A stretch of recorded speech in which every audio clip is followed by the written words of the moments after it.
Okay, off we go. So real quick before we get back into the math, I hope y'all saw my email yesterday, I guess it was. So I've made the Canvas site, and attendance checks start on Monday. So you want to make sure to get the Canvas app on your phone, or however it is that you plan to do the attendance checks. I've found the Canvas app on the phone to be extremely efficient and streamlined and reliable. I haven't had any problem with it, but if you want to use your laptop, whatever. Anyway, whatever method you choose, make sure that you're good at it. Make sure you got it figured out, that you know where everything is, and etc. Don't forget to play around with the practice quiz that I put up there. You want to see what the experience looks like. Make sure that you know the most efficient way to confirm that you've got the thing entered and that it has recorded your score, etc. Because the Canvas app, the Canvas quizzes are how attendance gets checked. So just you want to make sure you don't lose anything to sloppiness. Okay, all right. So and if you have any questions about any of the attendance stuff, come talk to me. Happy to discuss. Right, you want to make sure everybody's fully aware of how it's going to work. Okay, moving along. So cross product has some nice applications, and it's good to kind of see these things, I think, explicitly. Very often mathematicians will make up, certain kinds of constructions for kind of mathematical purposes, and that's, of course, a very good thing, but there's something very satisfying about seeing them, physically in action in, simple, natural ways. So this is a pretty good one right here. Torque. Right? This is a really, really basic idea in mechanics. Right? It's not a made-up concept. If you need to loosen the lug nuts on your car tire for whatever, your car wheel for whatever purpose, you need torque, right? Those things are on there pretty good usually. So anyway, here's the formula for torque. You'll notice involves a cross product, right? It is a cross product. So that's one immediate, natural, simple, persuasive, I think, observation.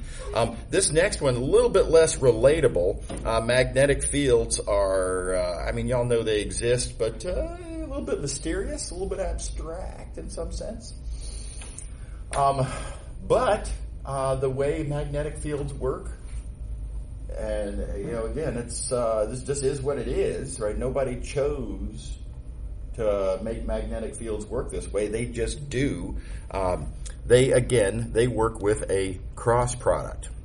You see right there, in the sense that if the magnetic field is pointing that way, and if there is a charged particle moving with velocity that way, then the resulting force that the magnetic field applies to that charged particle is computed with that cross product. Okay, so very weird little physical reality, but there it is.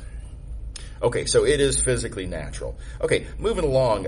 This next page, again, it's one of these, make sure to read this on your own type deals, and as usual, I'll say a couple of quick words about it. And just a reminder, why, again, this phenomenon happens, that I put stuff in the notes that I'm not going to talk very much about. And it's just this very difficult problem if there's too much material in this course. Right? The amount of contact time we have compared to the amount of material we have to cover, it just doesn't work.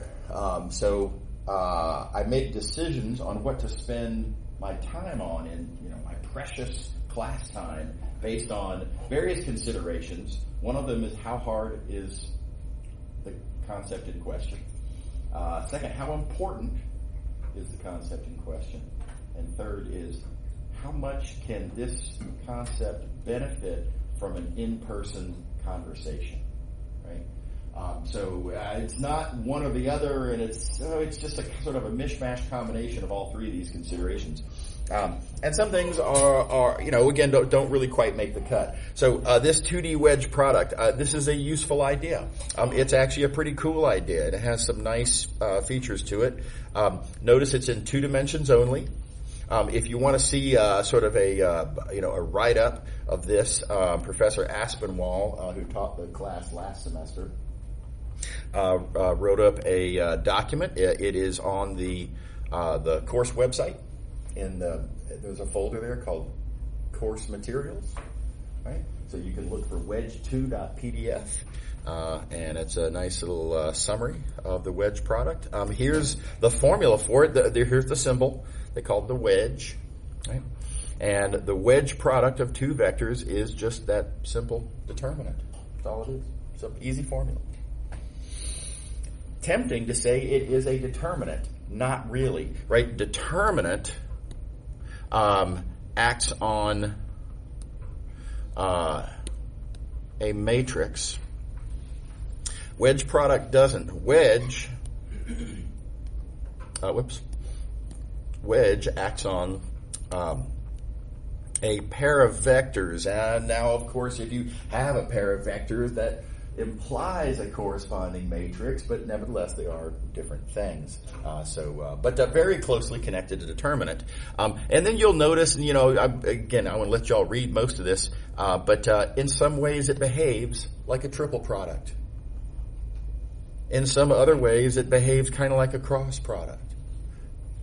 So it has a bunch of really nice properties. The last thing I'll say is that we will see some ways in which the wedge product actually is useful when we get to chapters 6 and 7.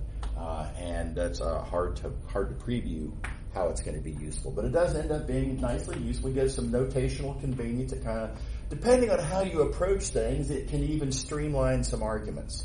And so it's a worthwhile thing to understand. Now that said, the ways in which it shows up in chapters 6 and 7, most presentations I've seen of those ideas don't use the wedge product. They use dot products and cross products. And, you don't really technically need the wedge product, but it is a nice way to do it.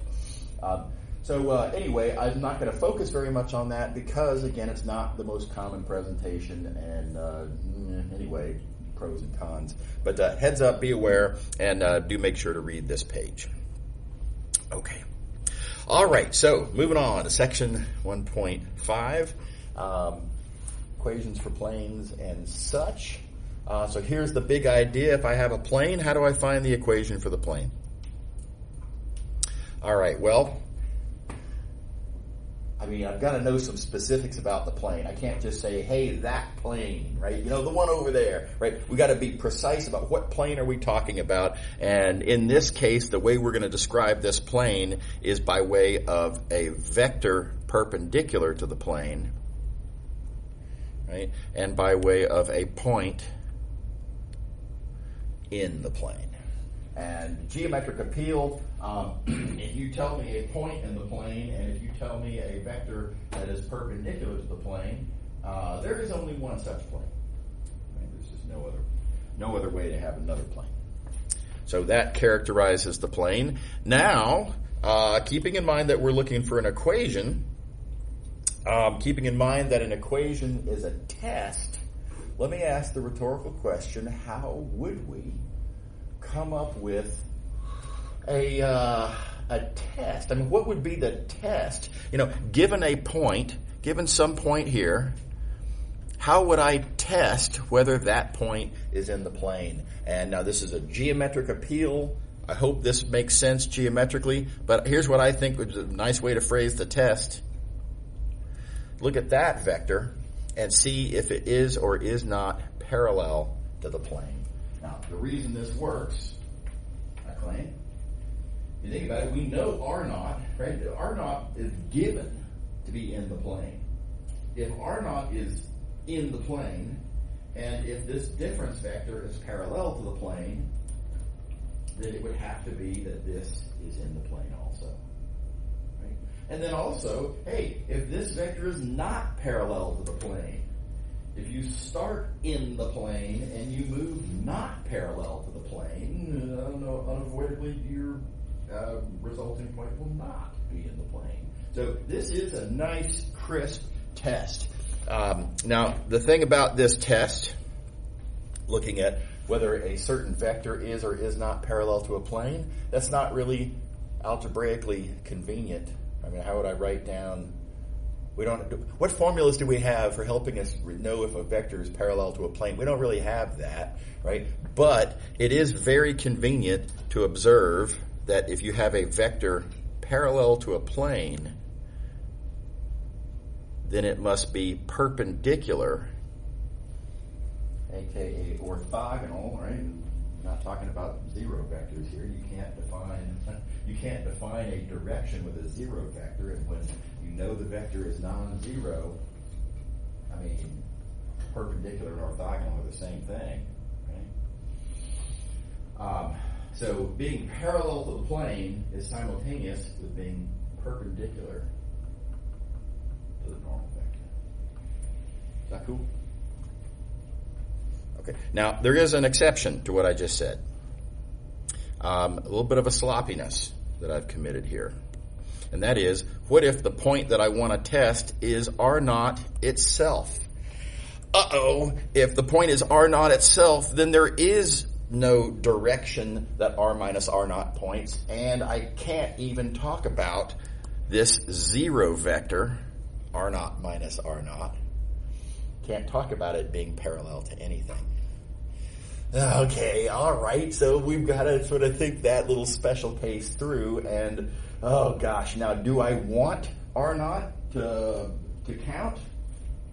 I mean, is R naught in the plane? Yeah, right, sure, of course it is. It's given to be in the plane. So, I better make sure that R naught passes the test that I've written down, and conveniently, yes, it does. So, it's kind of a weird situation. I think it's amusing to notice that even though this is a naturally geometric situation, it turns out that the algebraic test of orthogonality ends up being the right answer.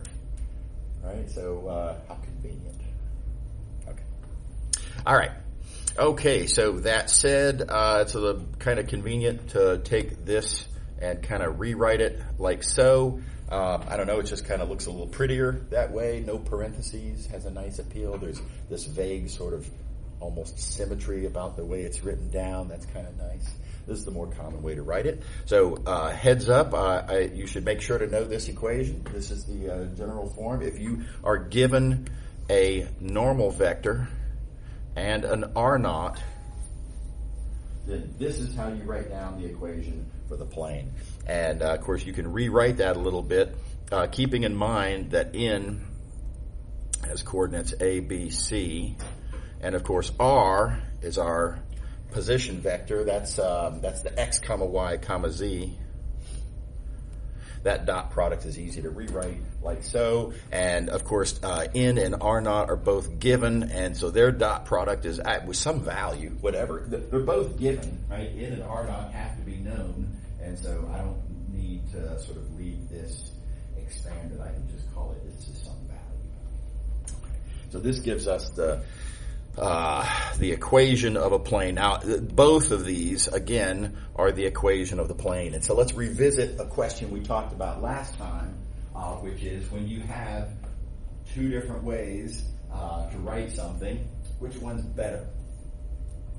Right? Which one should you sort of gravitate toward?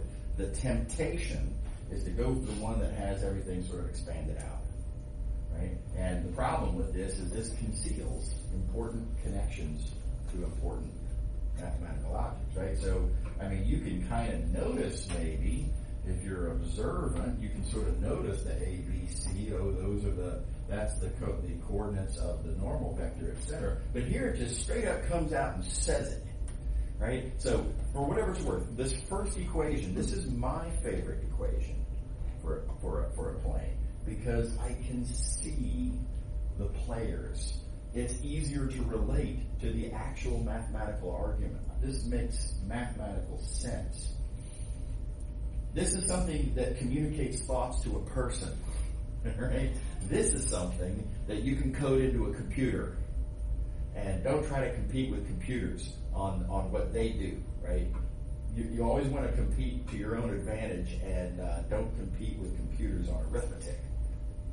You'll lose, right? You want to compete with computers on understanding concepts. And this is the one that is that. Okay. All right. Okay, so now it is a neat observation that, and always be a heads up on this, that when you see an equation in this form, yes, you can actually lift free information off of it, and that is whatever these coefficients are, those coefficients tell you the normal vector. And that's a nice little heads up, right? Little trick to keep in mind. Okay. All right. So here's an example. We've got 3 points given. So just to draw the picture, there's our 3 points, and the question is to find the equation of this plane that contains all three of those points. So the plane containing them would be, like this. How am I going to find the equation of the plane? Well, back up to here. Here's our general formula. And apparently, if I want to use this formula, apparently I'm going to need to identify an n, a normal vector. Any non-zero vector that's perpendicular to the plane will do. And I'm going to need an r naught. I'm going to need some point in the plane. All right, so how are we going to find these things? Well, the R naught is the freebie. I need a point in the plane. I have 3, right? Our cup runneth over. Pick one. It doesn't matter. I kind of like A. It's got a 0 in it. I like zeros. Zeros are convenient for arithmetic very often. So it also has just generally smaller numbers. So, my inner laziness prefers A. But it doesn't matter. And now how to find the normal vector. And this is a tricky bit. Now for this exact example, I'm going to show you exactly how to do it. Right? Not all questions that you'll see that involve equations of planes will be exactly like this. Right? So this is just a one example of many. Right? But a good sort of trick to keep in mind, if we're looking for something perpendicular to the plane, how do I produce, what tools do I have that produce something perpendicular, finish that sentence however might be convenient. What tools do we have that produce something perpendicular to anything? The cross product is actually a really nice choice. So, cross products will produce something perpendicular to a pair of vectors. I want something perpendicular to this plane. So how about I find a pair of vectors parallel to the plane, and I can do these pairwise subtractions like this. Those are parallel to the plane. And then when I take their cross product, I get something perpendicular to those two parallel vectors and therefore perpendicular to the plane as needed. Everybody good? Now keep in mind, there's 2 things to be thinking about when you look at this example. One is to think about, do you follow the individual steps? Right, sure, of course. The other thing that you should be thinking about with this example and any example that we cover in this class is, what is the point of view, what is the thought process that leads to the solution that, the details of which, I understand the details of which, but how should I have known to do that, right, basically, right? So think strategically, right? How would you, what is the thought process that should lead you to this? So this is where I was talking through, wait a minute, what tools do I have that produce something perpendicular? Where does that, what does that remind me of, and you connecting the dots kind of like that, right? So now, the very first time you see it, this is arguably a clever move, right? To pairwise subtract and get these parallel vectors, then cross them, and oh my gosh, look, it gives us what we want. Slick move the first time you see it, right? What you want to do is kind of dwell on that move. Think about, okay, all right, so when else might something like this come up? And kind of be on the lookout for opportunities to use moves like that going forward, right? Because they won't look exactly like this, but think about, put that in your list of things to keep an eye open for, so that when you encounter problems that are not exactly like this, you might still be able to use that same tool. Yes? For this situation, does it matter which way the normal vector is? Great question. Kind of. So let's see here. Let me erase the distractions here. Let me just focus just on these two vectors. We've got b minus a and c minus a. And the way I wrote this, b minus a is first and c minus a is second. And you'll recall that one of the properties of cross product we talked about is that when you cross, there's a kind of a sort of a right-hand rule of sorts. Index, first vector, middle, second vector, thumb will point in the direction of the cross product. And so this one will end up pointing up. If I did them in the other order, if I did this cross product the other way, then you're right, it would, instead of 1, 2, cross product up, it would be 1, 2, cross product down. So you would get a different normal vector. Now, that said, that different normal vector differs only by a scalar, -1. Right? So that -1 would show up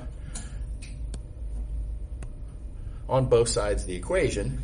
And does that change the equation? Well, I mean, in some strictly formal sense, I guess it changes the equation, but not really. Right? It's morally it's an equivalent equation. Yeah. So in some sense, it doesn't matter. Does that make sense? Yeah. I was just wondering, just in case we get a question like that. Oh, yeah. Oh, yeah. In this, I'm going to say for strategic purposes, it doesn't matter. Yeah, you'll get equally acceptable answers either way. Right. But I don't want to say it doesn't matter at all, because you will literally get a different normal vector. And so you just got to, your answer has to be consistent with the choices that you make early on. Yeah. Okay, good deal. All righty. Here's a cute fact. I think this one is underappreciated. I like this one a lot. I don't think this one's in the book, if I remember correctly. If you have a plane, you're looking at let me get back into highlighter mode. If you have a plane, you have the equation for the plane. And if there are no y's in that equation. Now, real quick, let's go back over to here. Let's look at the form of the equation. Here's what the equation of a plane is, sort of multiplied out. If you should happen to notice that there just aren't any y's in the equation, if it's something like this, eyeball glance, obvious, right? I mean, it practically leaps off the page. You can't look at this equation without saying, wait a minute, where did the y's go, right? This is really easy to notice. We get a nice punchline from this. When there are no y's in the equation, I get an immediate and helpful conclusion. That plane is parallel to the y-axis. This is a neat fact, right? Valuable geometric observation at the cost of a obvious, observation that you can make about the equation. Now, why is this true? Well, no big deal. If there's no y's, let's see how to do it. So no y's means that there's a 0 there. That means that our normal vector has a 0 in that second position. That means that normal vector, if you think about it, has to be perpendicular to the y-axis. Right? You've got to take a geometric moment to think through that. 0 in the second position means it doesn't point in any sense in the y direction either way. That makes it perpendicular to the y-axis. If you don't believe me, dot it with 0, 1, 0. Product of 0, perpendicular. And if the normal vector is perpendicular to the y-axis, then I claim that means that the plane has to be parallel to the y-axis. So it's a pretty easy little argument, pretty straightforward. Neat fact. we will make use of this, and be on the lookout. All right, another little example. Suppose we have a point, and we have a couple of planes.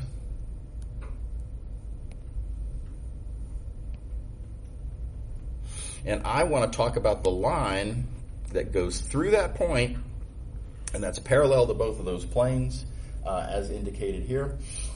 Excuse me. How would I parameterize that line? Okay, so everybody sees the question? All right, so how to do it? Well, by the way, let me say, in situations like this, I think that really the first thing to do is draw yourself a picture. The picture is so valuable. The picture does not have to be accurate, right? Which one of these actually looks like what x plus y equals 3 should look like? I don't think either one of them does, right? Turns out that doesn't matter, right? Certain things about your picture are not really important. What we're going to use this picture for is to think through, okay, what's parallel to what and what's perpendicular to what, and we're going to use this for kind of strategic purposes, right? This is not actually going to be we want to make the picture as realistic as possible. So don't overthink certain aspects of the picture, but you want things that should be perpendicular to look perpendicular, and you want things that should be parallel to look parallel, etc. All right, so that said, foot in the door is to notice that from these equations, I can infer the normal vectors. I can strategize for a moment and ask myself, wait a minute, how would I parameterize? Where am I going with all of this? What do I really need in order to parameterize this line? Well, to parameterize a line, you need a point on the line. Got it. And we need a vector parallel to the line. So I'm going to need to figure out that vector. So what we've got then, we've looked at this question, we've drawn a picture, we've made some initial inferences, and what we've got it down to is, I know these two dark blue vectors, and I want to find this red vector characterized by being parallel to the line being characterized by being parallel to both planes, the planes being characterized by being perpendicular to these vectors, these blue vectors. Right? So, geometric appeal. If these dark blue vectors are perpendicular to these planes, and if these planes are parallel to this red vector, then the red vector has to be perpendicular to both the blue vectors. And again, cross product, boom, gives us exactly what we need. And it's all over. Everybody see how that works? Now again, two different ways to think about this question. There is did you follow the individual steps? That's, okay, that's kind of just to get the ball rolling. The more important thing, do you see the thought process, right? How did we break this down? What was important to making this work? Notice how important the picture was. Right? We drew some critical inferences on how to proceed. Why did I think to do this cross product? Well, because I had a picture. And the picture helped me to see what has to be parallel and what has to be perpendicular. And, oh my God, therefore, cross product. Right? So think through what were the important aspects of how we approached this. What were the important aspects of how we were thinking about it? And make sure that you incorporate those ideas into your problem solving. All right. Okay, now in both of these previous examples, I've made some what I'm going to call transitivity arguments, and I'm abusing that term a little bit. But what I mean by a transitivity, in this first example, let's see here, I observed that was perpendicular to that, and then I observed that is perpendicular to that, and then from this pair, from the green relationship and the blue relationship, I inferred this purple relationship. This is what we call a transitivity. We're sort of a two-step thing combines into one thing. And again, I'm abusing the term. Okay, so there's a transitivity of sorts there. And then in this one, same kind of deal. I start with this being perpendicular to that, and then that plane being parallel to that vector, and then I conclude that that vector must be perpendicular to that vector. So again, a sort of a transitivity. Does everybody see what I mean by transitivity? Sort of a knee bone's connected to the leg bone's connected to the hip bone, kind of deal. You know what I mean? Okay. All right. So this kind of thing can be very useful, and it can be very dangerous. So there are, I don't want to say countless, but there's a ton of different versions of transitivities where you're talking about lines, you're talking about planes, you're talking about vectors. You in 2 dimensions or you in 3 dimensions? Is it parallel and parallel and you want to conclude perpendicular? Or is it parallel and parallel and you want to conclude parallel? Or is it, there's lots of different versions. Right? So we can't document them all. But I do want to point out that there are some of these that look like they ought to be true. I mean, on the page, it looks tempting, but it's nonsense. Right? And these are what I like to call landmines. It doesn't seem to be a danger, and oh my God, it's a danger. Right? So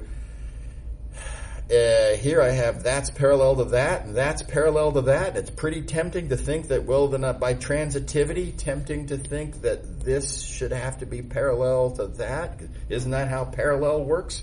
Nope. Anybody see what I mean? Okay. Likewise, here I have P perpendicular to Q, and I have Q perpendicular to R. Does it follow that P should be perpendicular to R? No. Parallel to R? No. Nothing. We got nothing. Right? So heads up on this, right? So now the approach that I think, the only approach that makes sense on how to deal with the threat of these, tempting but false seeming transitivities is think it through. Right? Think through the picture. And then just so you got to use your geometric intuition.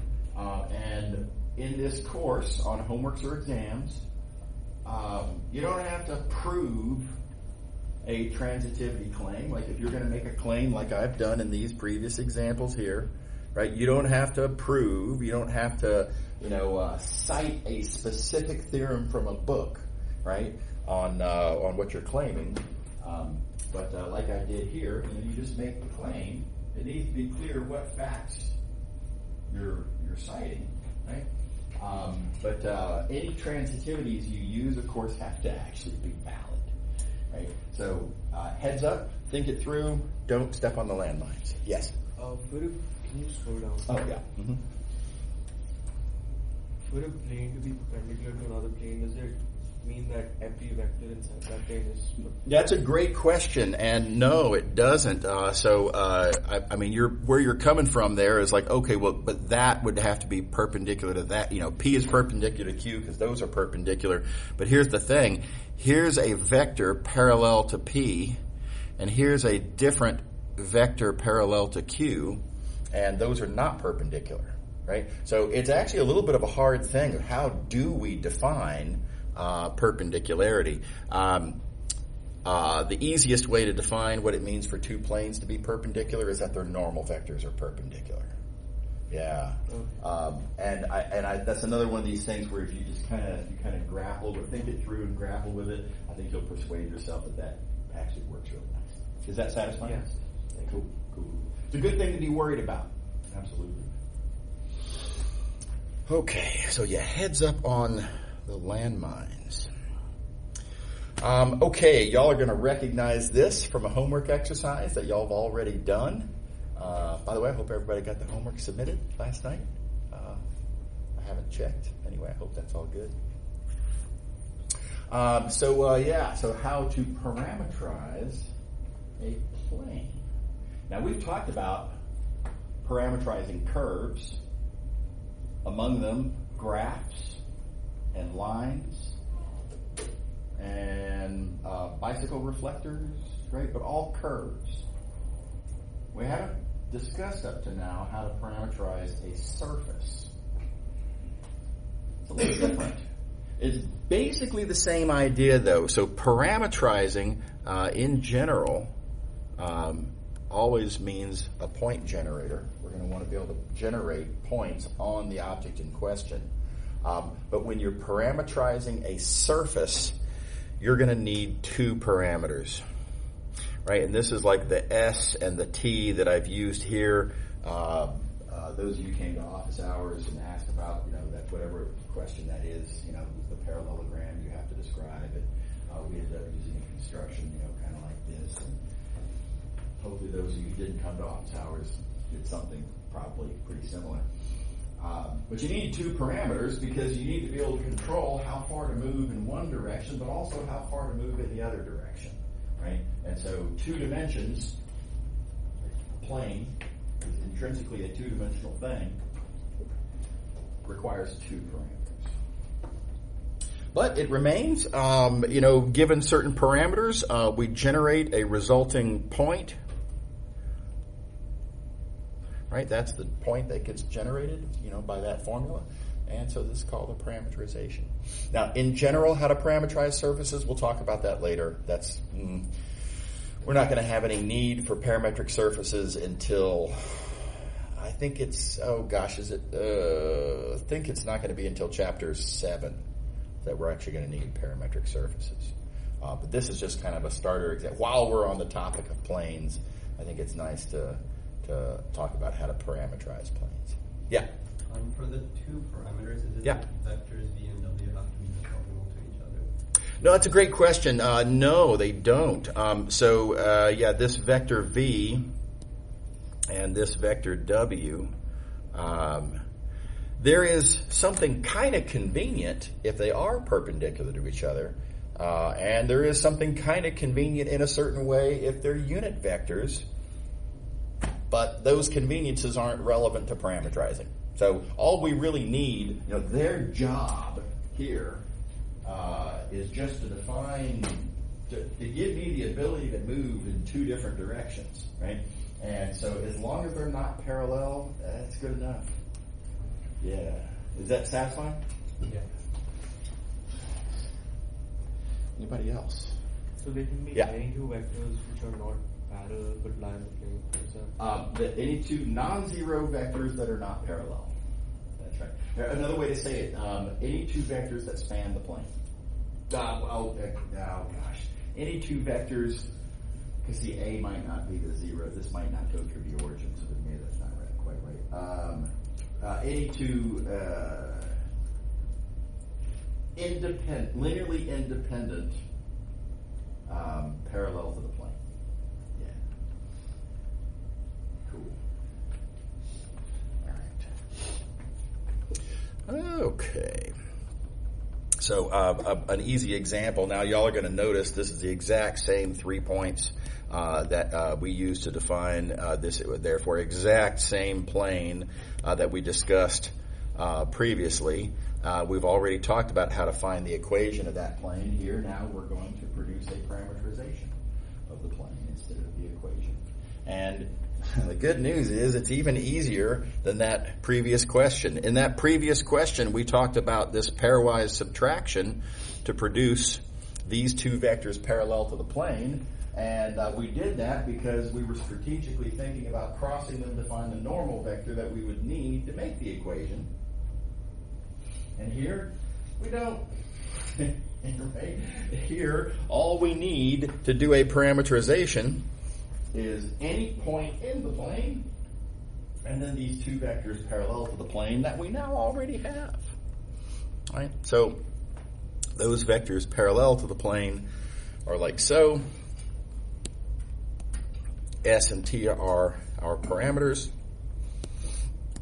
and this produces any point you want in that plane. Yeah? So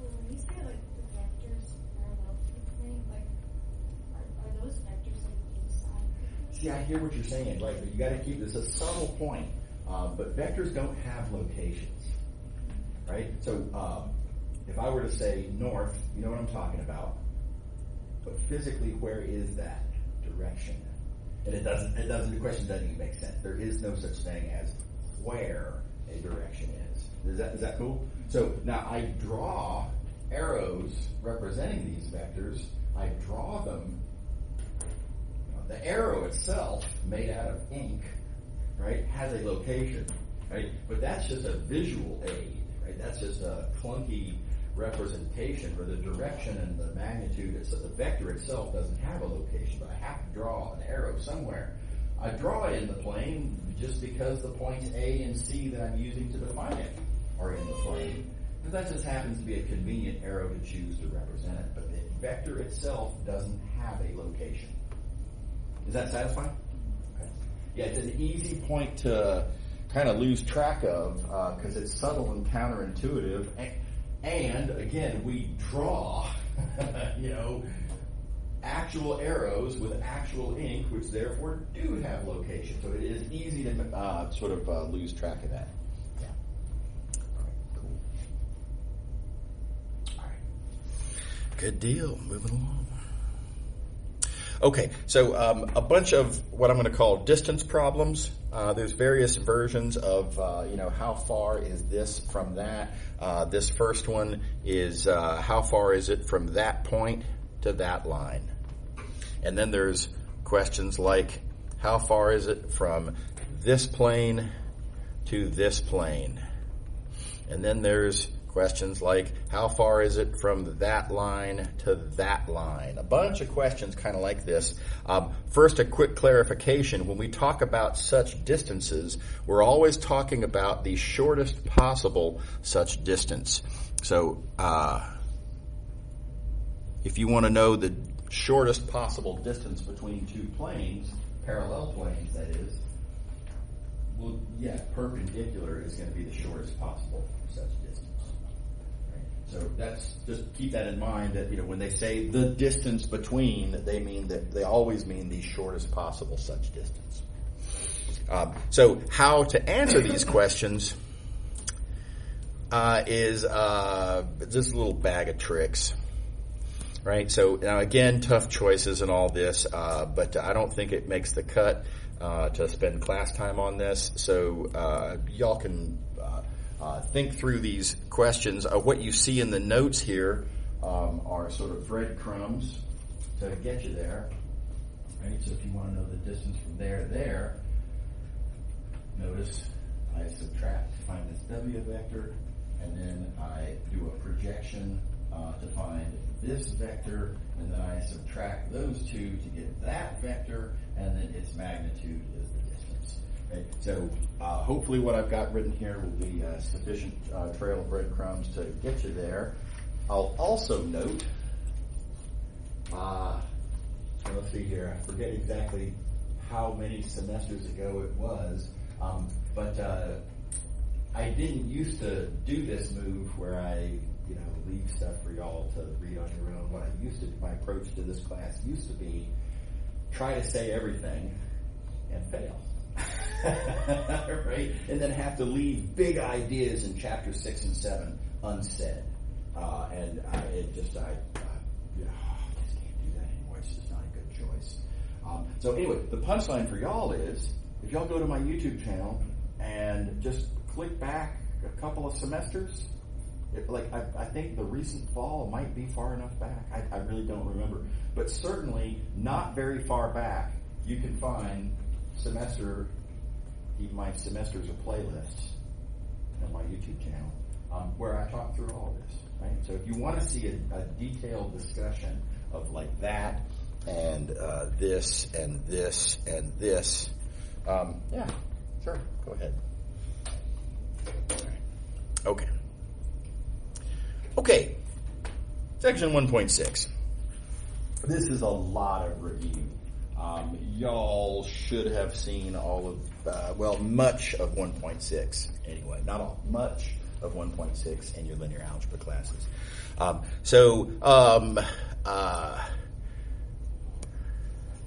just keep in mind that linear algebra is a prereq for this course, so you want to make sure to brush up. Now, some of the far out linear algebra, like Jordan canonical form, it's not going to come up at all, not even a little bit in this class, right? So don't worry about Jordan canonical form.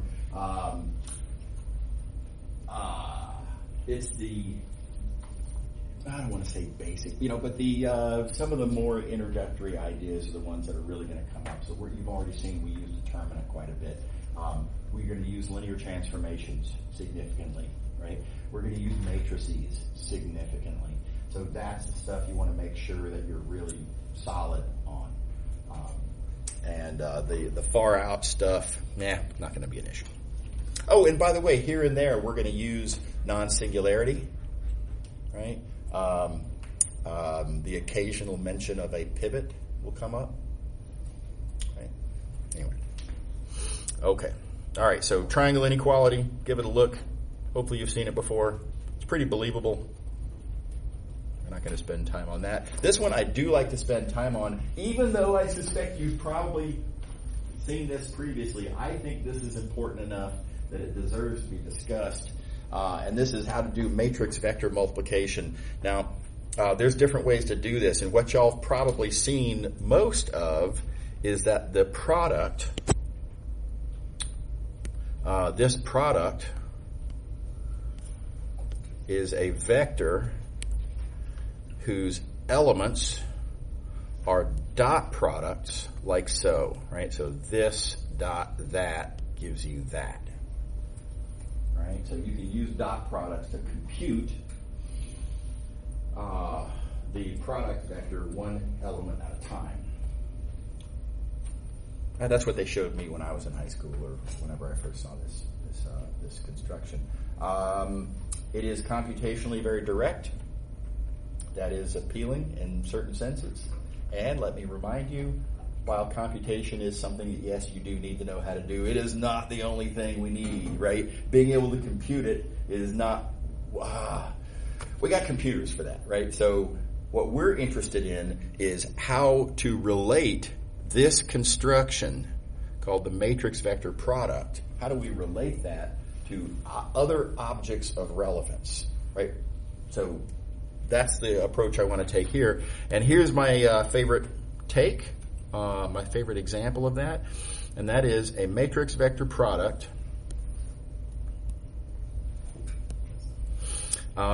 is a linear combination. It's a linear combination specifically of the columns of the matrix.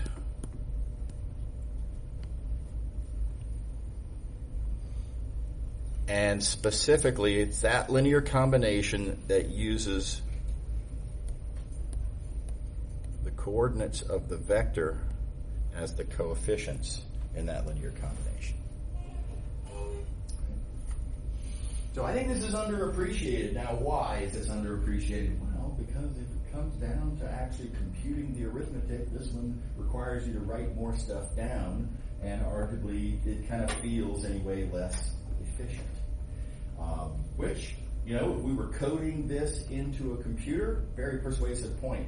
We are not. Right? So again, I remind you, what are we doing here? What is our point in this course? Our point in this course is to connect ideas to other ideas. And there's some pretty cool connections here, right? We're seeing how a matrix vector product relates to linear combinations. Linear combinations are one of the most important constructions in linear algebra. Arguably, that's where the name comes from.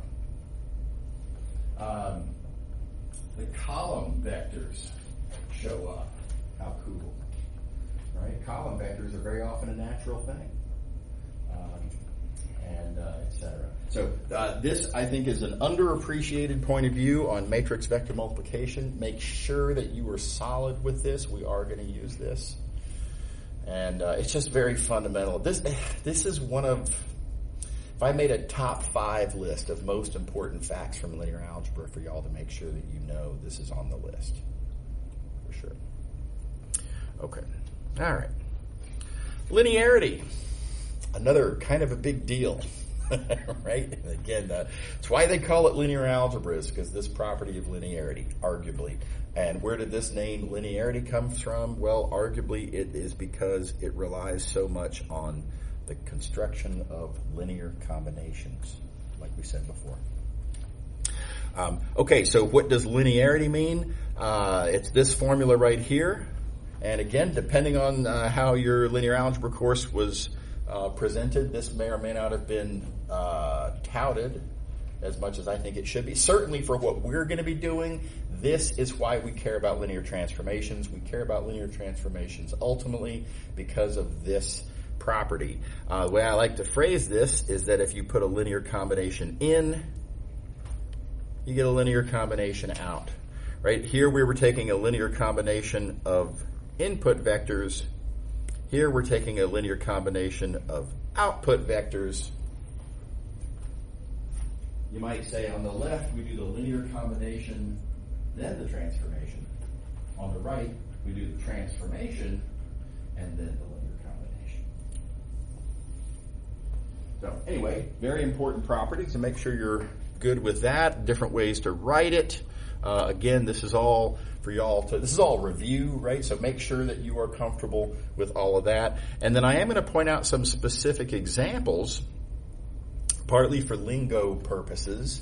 So it's not hard to check that this function is linear. It's just a matter of writing it down, confirming that it works. This has that property that we wrote down above. But in terms of how people describe this property, I mean, in practice,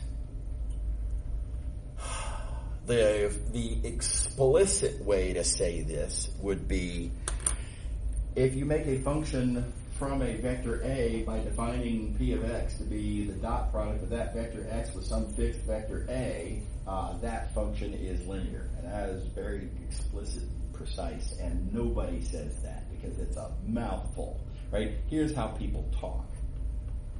People will say dot products are linear. Rolls off the tongue very nicely, right? But so it is understood when people say dot products are linear, what they're meaning is dot product thought of as a function applying to a single vector x. That dot product then, of course, must be done with some other fixed vector, let's call it A. This function right there, P, the thing that acts on X, that's the thing that's linear. But again, mouthful. And it's just so much easier to say dot products are linear. Is that cool? So heads up about that. By the way, I have been told by a professor who's taught Math 353 a million times, right? A lot of y'all are going to be taking Math 353. One of his frustrations has been that, students get into my class and I say dot products are linear and they don't know what I'm talking about, right? So this is absolutely, definitely in your future if you're going to take Math 353. This and other analogous things. Okay. So be on the lookout for that kind of thing. Likewise, cross products are linear, totally analogous. Different function, of course, but analogous fact. Here's a weird one. This one I think is very much worth talking about, this function that I'm calling D. Now I want to emphasize D is not determinant. Casual glance, looks like determinant. Very importantly, it's not. D is not determinant. Determinant acts on a matrix. Determinant is not linear. Very importantly and easy to show, determinant is not linear. By the way, it's a good little scribble, a little quick little practice exercise. Make sure you can persuade yourself that determinant is not linear.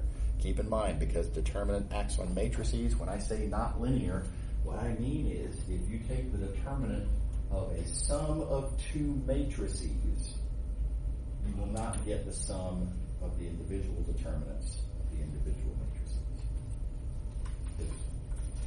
You add the inputs, and the inputs to determinant are matrices. So not linear, but there is something linear on the page here. This D is this.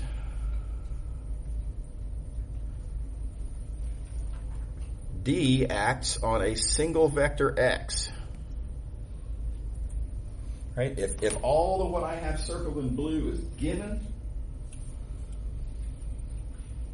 and if I then come to you with a single green vector x, and I put that green vector x right here as indicated in this formula, then, oh, wow, well, all the blue having been given, okay, now I have a full square matrix, and I can talk about the determinant of that whole big square matrix.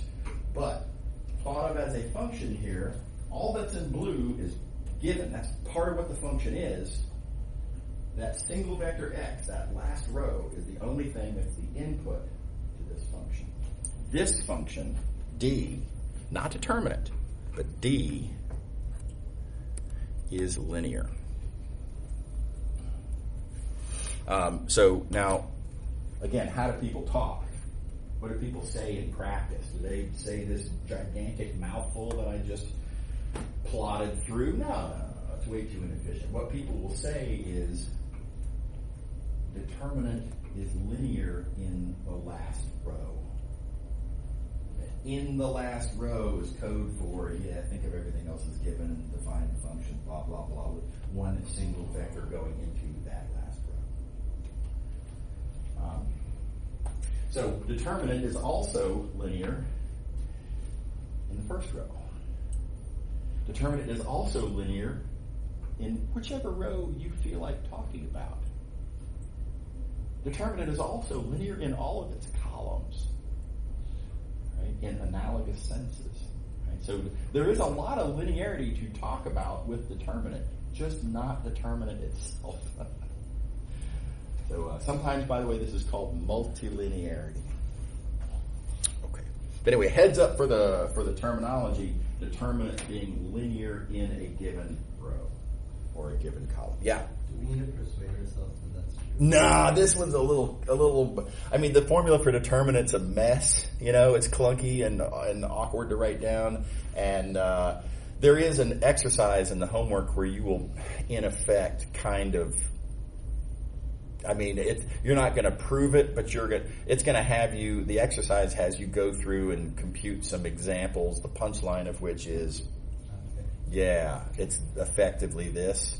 But yeah, don't worry about proving it. I think what the exercise asks you to do is to, once you do some examples of this, some actual arithmetic examples, it'll ask you to conjecture a general statement, but you don't have to prove it. Yeah, that's just not what this course is about. Okay, moving along. So here's another really important fact. This may be number one on my list. I don't know. Let me be careful about that. This is definitely top 3, possibly top 1 most important fact of linear algebra to know for this course. And that is, loosely speaking, linear transformations can be represented by matrices. Now let's be a little careful about this. I'm only stating this for Euclidean spaces, and I like to call these Euclidean linear transformations. Just kind of, we don't want to, it's just easier to not get into abstract vector spaces. We're not going to be doing any of that in this course. So every Euclidean linear transformation can be represented by a matrix in this way. Okay, now I'm going to walk through the proof. By the way, of course, proving it this direction, right? Taking a formula like this as a given and proving that it has the linearity property, that's just a matter of plug and chug. Y'all can totally do that. Make sure you can do that. Okay. Going the other way, assuming that you have a linear transformation and showing that there exists a matrix that does that trick is the trickier part. How are we going to do that? And it's really just a kind of a plug and chug in a way, but it's a tricky plug and chug. Let's see here. Let me try to get this all on the page. Whatever your input vector is, it has coordinates. Don't forget what coordinates are. Coordinates are coefficients in a linear combination of the standard basis vectors. And you can generalize that to a general definition of what are coordinates with respect to any basis. Coordinates are coefficients in a linear combination, the basis vector. That's what coordinates are. And then linearity tells us this. Linearity says linear combination in, linear combination out. That's what we're doing there.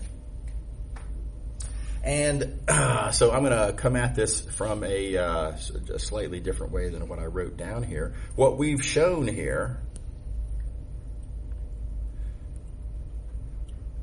is that is what T of X has to be. I mean, unavoidably, that's how linearity works. And don't forget, by the way, this is how matrix vector multiplication works.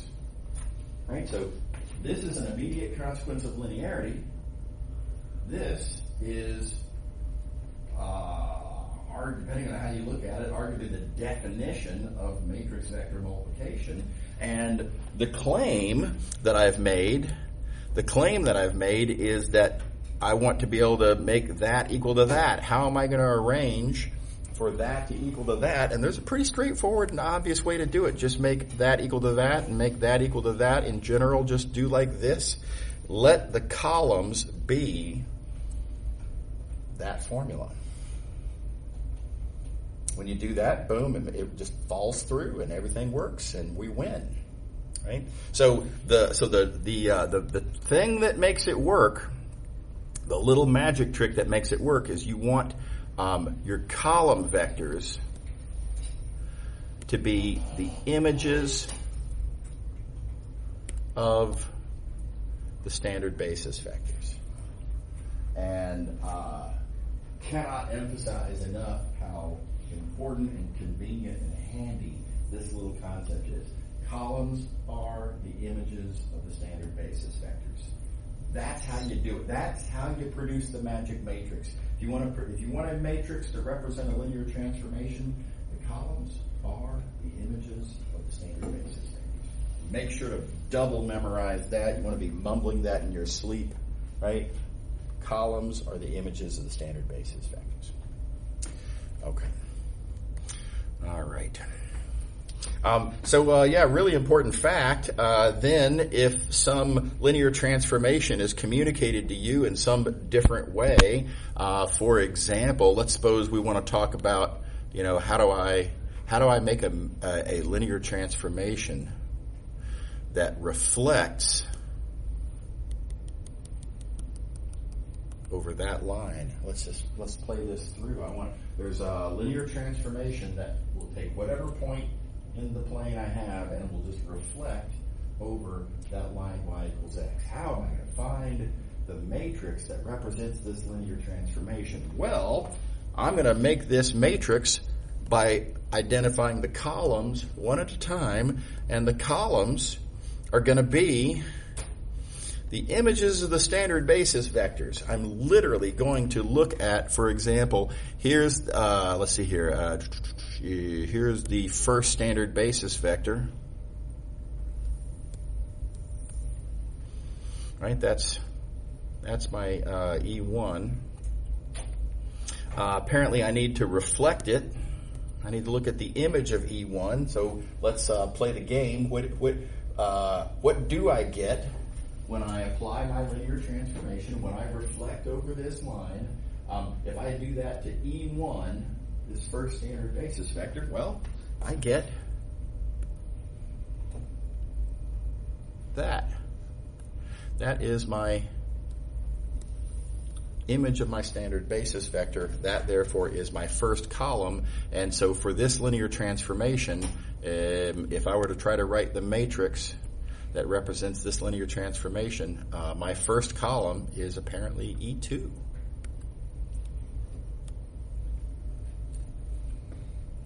Everybody see what's going on there?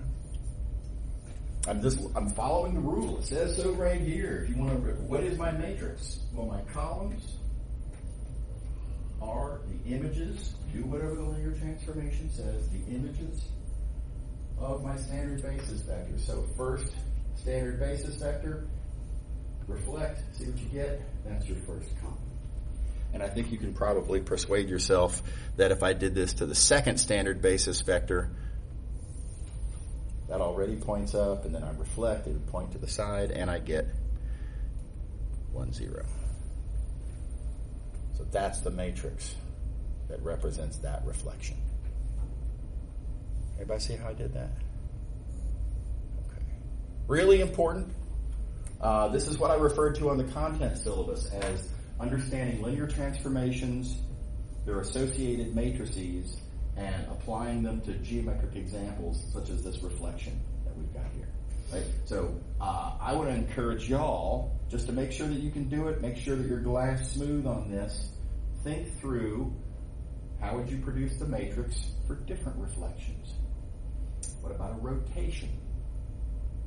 What about in 3 dimensions? Right? Come up with some think about some examples, and then maybe compare with a friend or whatever, or plug in some actual examples. Make sure you got it right. Make sure that you're good with that process. But this is the general process. Okay. All right, a real quick read here. Matrix multiplication, I think that, again, I think an underappreciated point. When you multiply matrices, what are you really doing? Where did this wacky formula for matrix multiplication come from? What an odd formula. Right, let's just take a moment to recognize that's a weird formula. The way we multiply matrices, strange. Why do we do it that way? We just like weird? Nope. Right? There's a really good reason why we multiply matrices the way we do. And the reason why is those matrices that we're talking about multiplying, those matrices correspond to linear transformations. And those linear transformations, when you compose them, that composition, when you write that composition as a matrix, that's the formula you get. So literally, the formula for matrix multiplication, strange, oddball, weirdo formula. Why do we do it that way? Because it corresponds to composing linear transformations. And again, very simple, very fundamental operation that you can do with linear transformations is to compose them. That's what matrix multiplication is. So again, I think an underappreciated fact. A lot of students get out of linear algebra not really quite fully aware that this is even true, much less that this is the motivation in the first place. Okay, moving along.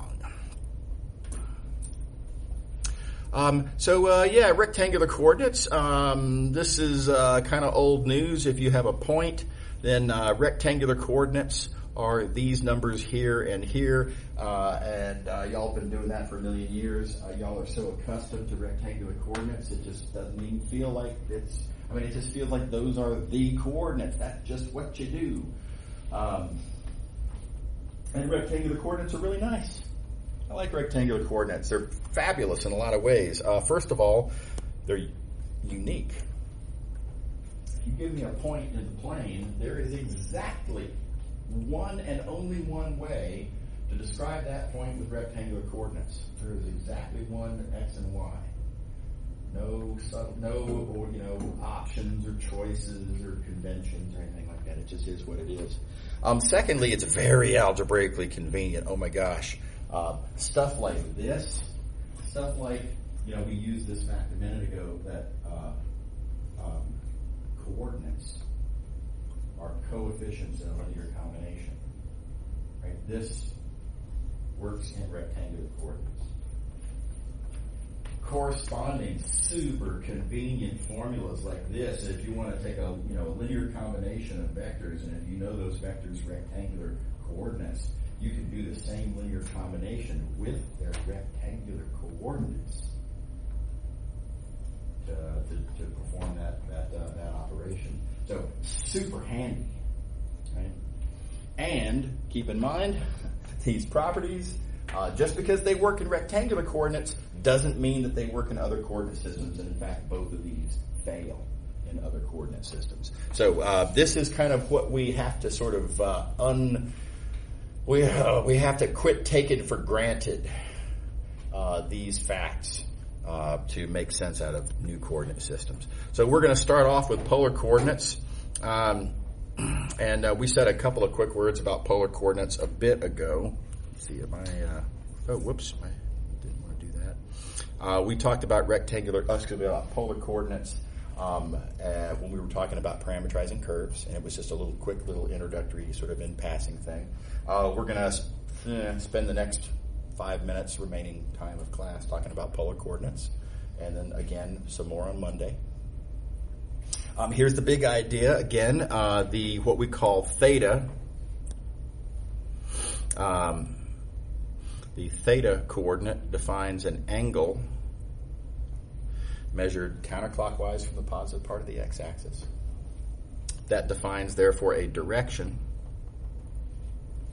And then the r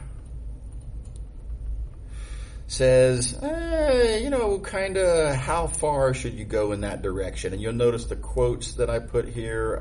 Let me come back and apologize after I say it sloppily for convenience. It tells you how far in the sense of that's the distance that you go in that direction. Okay, now, distances are positive. Distances are unavoidably distances have to be positive. Coordinates don't. Right, so it makes me cringe just a little bit every time I refer to a coordinate as a distance, but that's kind of a nice way to think about it. But just keep in mind, it's really a coordinate, not a distance. And so if you have a negative r, doesn't it make sense that if I need to go in that direction, a negative amount in that direction just means go back this other direction? Seems like a plausible thing. Okay, so when r is negative, you go back that way. Okay. All right, so this is what polar coordinates look like. Now, that said, I know I've written this in a weird way. This is kind of the picture that makes that where we see the sort of the geometry of it. I want to encourage you to think of polar coordinates by way of a function, in the sense that if you give me polar coordinates, there is a formula you can plug those polar coordinates into and return the rectangular coordinates. X and Y are functions of r and theta. And I think it's very helpful to think of it as a function. And we'll see some examples of this a little bit later on where we're really going to capitalize on this exact point of view. But for the moment, let me just kind of say so. And here's the formula for that function. It's not hard to, whoops, wrong color. Not hard to persuade yourself that that's the formula. How we doing? Everybody all right? Okay. All righty. Okay, so a couple little quickies. Now again, this is, a lot of this is for you to read. Make sure to think through the details. If you have a point here, my angle is some angle alpha, my magnitude is 5, whatever. That gives rise to this point right here. Now let's think through what happens if I add 2 pi to the angle. What does that look like in the xy plane, right? This process of keeping r the same, but adding 2 pi to the angle. Well, adding 2 pi means make a full turn, which gets me back to pointing in exactly the same direction, which gets me to the same actual point. And the sad reality then that we have to recognize from this is that polar coordinates are not unique, right? So polar coordinates, if I want to talk about a given point, those numbers are polar coordinates for the point we're interested in, and so are these numbers. So polar coordinates are not unique. Rectangular coordinates are, polar coordinates are not. And it's worse than that, because if I add just pi, that gets me going exactly the wrong direction. And if you're going exactly the wrong direction, a negative r gets you again back to that same point, right? So, awkward, but there are kind of doubly infinitely many polar coordinates Just keeps going and going. All of those are polar coordinates for that same point. Okay. Heads up about notation. It is easy to kind of be a little bit sloppy. So, for example, if I were to write 2 comma pi over 6, that looks like an r, and that looks like a theta. Pi over 6, right? Feels like an angle. Well, it could be. Could be that. Could be the point where theta is pi over 6 and r is 2. But you know what? Here's the thing. Pi over 6 is a perfectly legitimate real number, and there's nothing about what is written here that excludes the possibility that maybe this is x and maybe this is y. So what's written there could just as well refer to that point. And those are different points. And so, frustrating. The only moral that I'm going to give you on this is just be careful, right? So look how easy it is to clarify. Nothing to it. Just say r comma theta equals 2 comma pi over 6. Now, unambiguously, no question, that's what you mean, and this is not what you mean. And ambiguity removed. Is everybody good with that? Okay, so we're out of time. We'll draw the line right here. We'll pick up here on Monday. Y'all have a great weekend. Don't forget, attendance starts on Monday. Details in the email that I sent. Many, many more details on the website that I referred to in that email. Make sure to get your Canvas app on your phone. Make sure to familiarize yourself, blah, blah, blah. See you on Monday.